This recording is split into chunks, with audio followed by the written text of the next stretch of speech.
You know, sometimes we can think that because of what I've done or what's been done to me or just who I am, I can't really love.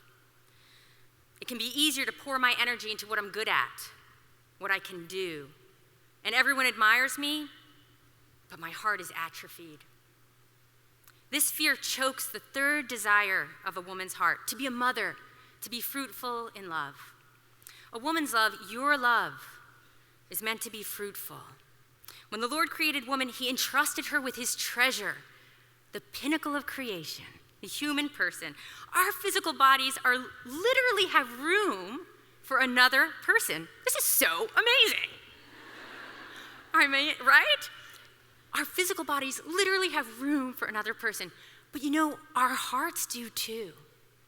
Our hearts do too. Our hearts are made to receive each person, made in the image of God. We have the capacity to love by receiving the other. And this receiving loves people into life, and it loves people back to life.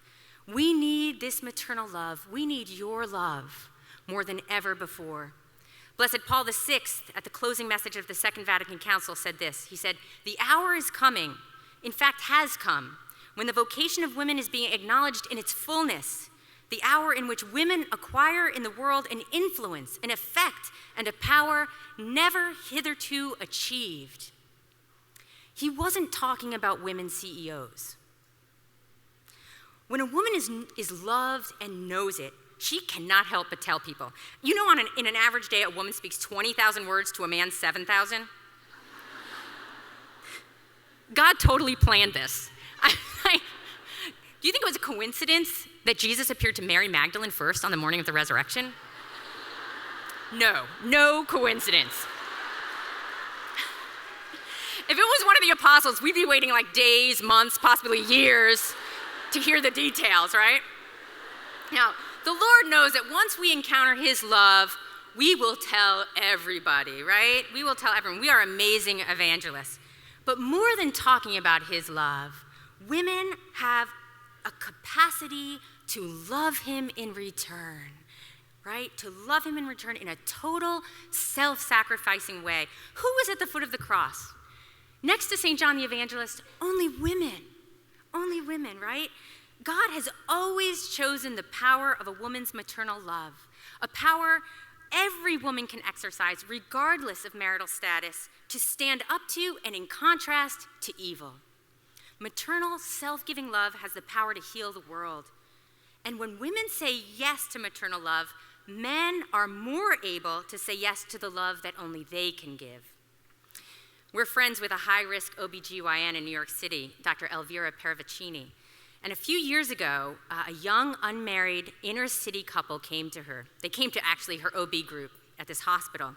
And they were pregnant with conjoined twin girls, joined at the heart. They couldn't survive. And they came to this hospital, and the entire OB group, the obstetricians, every doctor, looked at their situation and thought, no hope. There's nothing good in front of this couple. And they all told them to terminate the pregnancy, every one of them. All except one, our friend, who, summoning great courage, told her peers, "I will help them. I will help them." And that encouragement changed everything for this couple. They named the babies, two little girls, Keela and Kayla, and they talked to them throughout the entire pregnancy. Only our doctor friend supported them throughout those 9 months, but when the time came to deliver the babies, every doctor was there to see what they thought would be a freak show. And even as this young, courageous mother was preparing to deliver, they were making such awful comments like, "This should have been taken care of months ago." That's right. But at the time of delivery, total silence fell upon the entire room because those two little girls were born embracing each other, hugging each other, sharing one heart. Their father, whose masculine love had been drawn out, took them and held them close. And he said, "Don't worry, Daddy's here." The room was totally silent.